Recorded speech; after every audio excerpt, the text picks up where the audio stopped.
কাকা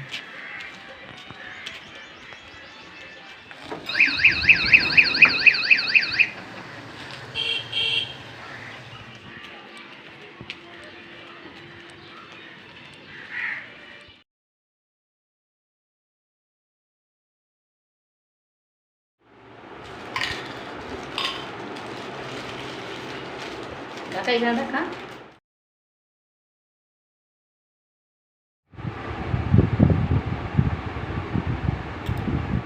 बिछड़े भी हम जो कभी रास्तों में तो संग संग रहोगी सदा। হ্যালো বন্ধুরা, কেমন আছো তোমরা সবাই? আশা করছি সবাই ভালো আছো।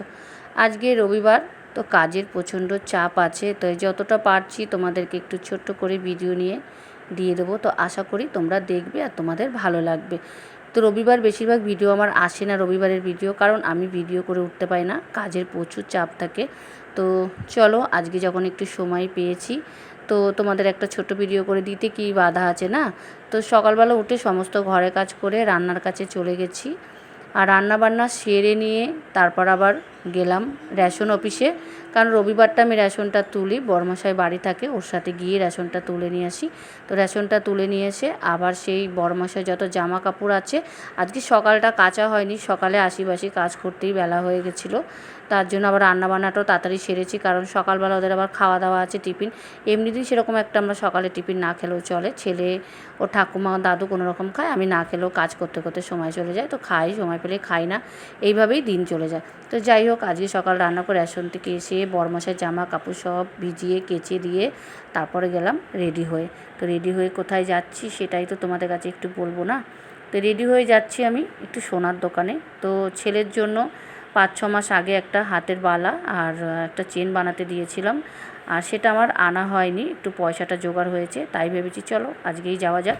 তো দাদাকে ফোন করেছিলাম, দাদা বললো চলে আসো। তো বাড়িতে রেডি হয়ে বড়মশাইকে বললাম আমাকে একটু দোকানে নিয়ে যাবে, ও বললো তুমি টোটো করে চলে যাও। তো আমি ভেবেছি হয়তো আসবে না, তারপর আমি জোর করেছি চলো, আমি টোটো করে যাব না। তো অনেকক্ষণ দাঁড়ানোর পরে ও এসছে, আর প্রচণ্ড রোদের একটু তেজ ছিল। তো যাই হোক, তারপরে আমি সোনার দোকান থেকে রূপোর জিনিসগুলো নিয়ে আসলাম, আর সেটাই তোমাদের কাছে একটু শেয়ার করছি। আর চলো কেমন হয়েছে সেটা কিন্তু অবশ্যই বলবে। আর ছেলের জন্য বালাটার এই চেনটাই এনেছি, তো ছেলে আমার থেকে বেশি ছেলে খুশি হয়েছে, আর এটা দেখে আমারও ভালো লেগেছে। আর তোমাদের কেমন লেগেছে একটু জানাবে। তো চলো এগুলো তো দেখে টেকে নিয়ে এবার ছেলেকে আমি বললাম যে তুই একটু পরে দেখ তো তোকে কেমন লাগে। তো ছেলে পরে খুব খুশি হয়েছে।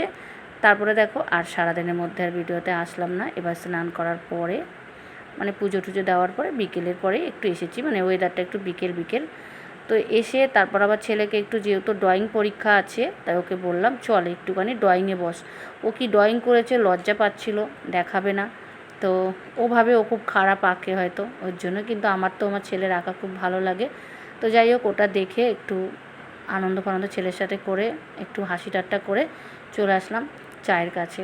চা বসাতে হবে, সন্ধ্যাবেলা একটু লাল চা নিয়ে বসলাম, ওর বাবাও বাড়ি আছে, তাই সবাই মিলেই একসাথে বসে আজকে একটু চা খাবো। তো ছেলেও বললো মা আজকে একটু লাল চা খাবো, তো সবার জন্য চা করে নিলাম। লিওর জন্য বিস্কুট, মায়ের জন্য একটু মুড়ি চাঞ্চু দিয়ে দিলাম।